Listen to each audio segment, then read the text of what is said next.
So this is a online get-together of the Tuesday night chanting online group. And it's the first Tuesday in August, August 5th. And on the first Tuesday, August 5th, 2025, on the first Tuesday of the month, we do a discussion. And so tonight we're going to start discussing the Kwanseum Bosal chant. And so before our discussion, we'll chant the evening bell chant, and we'll chant the Kwanseum Bosal chant. So I'm going to share my screen. We'll see how this goes.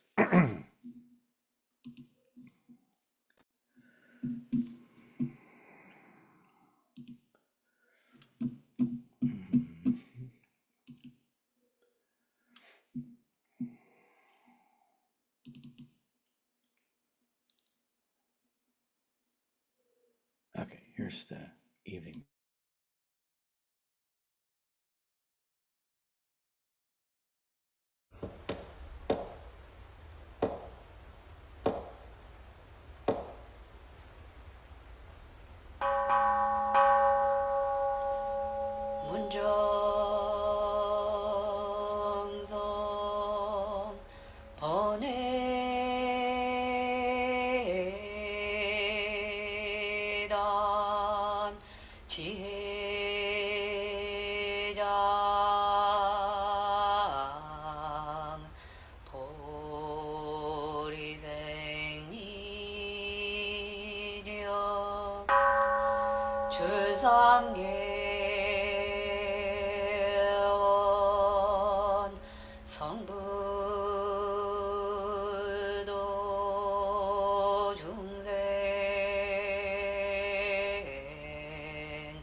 Let's see, not that. Okay. Now, and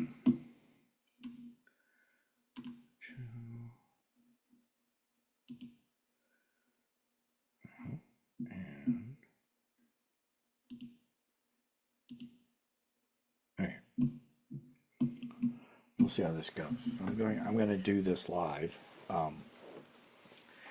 and it'll be a little bit awkward because I've got to change the slides and also do the Moke Talk at the same time. But you don't have to have a Moke Talk to do this chant. You can do this chant by yourself, or even with a group without a Moke Talk. But I'm used to doing it with the Moke Talk, so I'm going to do that.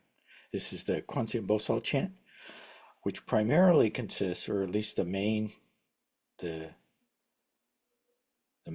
about it is chanting Kwanseum Bosal, but we'll get to that. Okay, first.